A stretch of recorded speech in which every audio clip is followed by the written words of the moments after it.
Basic interaction. We saw in the previous video an overview of what the interactions are in the Quantic platform. We are now going to go through them one by one and see how we are actually implementing them.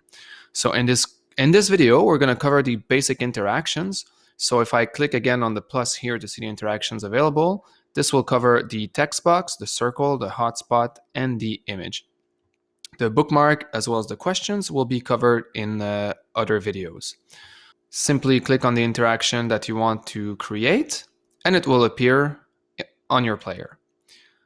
You can resize it any way you want by dragging the diagonal handle right here. You can size it horizontally, or you can size it vertically, or by taking the one on the side, you can do both at the same time. So those points are where you resize your interaction. Now you can also, where you see the crossed arrows, you can click on this to move your interaction anywhere you want. The pop-up window, which will have all of the settings available, will also move with the interaction so that you can always see where it's attached to. Now, if, for example, you have an interaction with the pop-up window blocking the face and for some reason you want to align it properly, you can always click on your pop-up window and move it anywhere you want. And then you can move your interaction again. So in order to save your changes, you can set the top that you have unsaved changes. There's two ways to go at this. You can either click on the save button right here, or you can also simply click anywhere else outside of the interaction and the save will be done automatically. Now, what I'm telling you about here is true for the text box interaction, but it's not only that one. All of these behaviors are common for all of these four interactions. So you can do those same maneuvers with the circle as well as the hotspot and the image.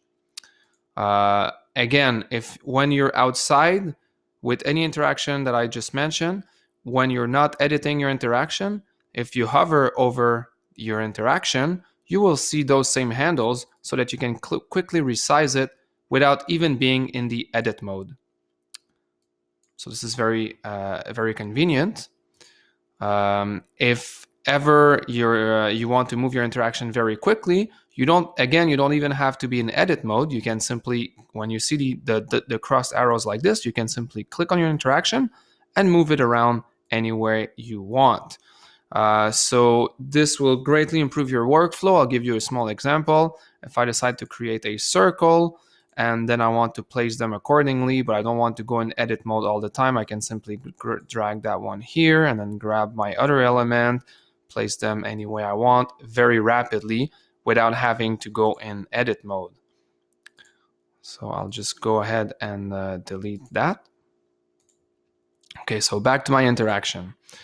Now, when you hover, you will see the lines appearing on the outline.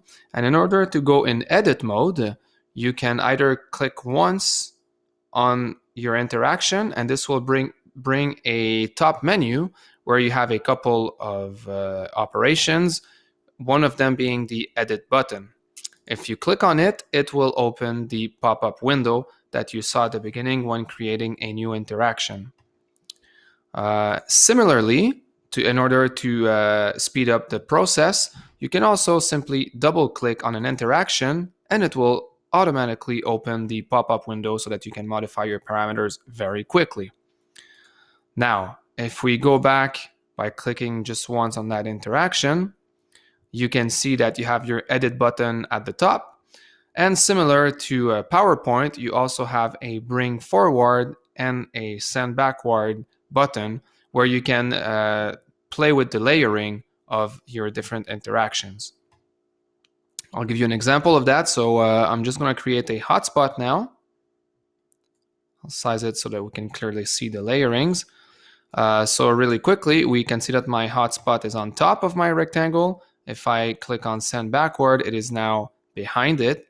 Bring forward brings it back in the front. And so you can arrange your layering with any types of interaction any way you want. And the last button, well, you guessed it, it's to delete said interaction. Pretty straightforward. So I'll click here. You just have to confirm.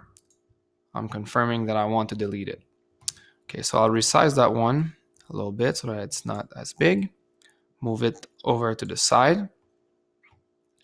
And so again, those parameters here are the same for every type of interactions that you have here.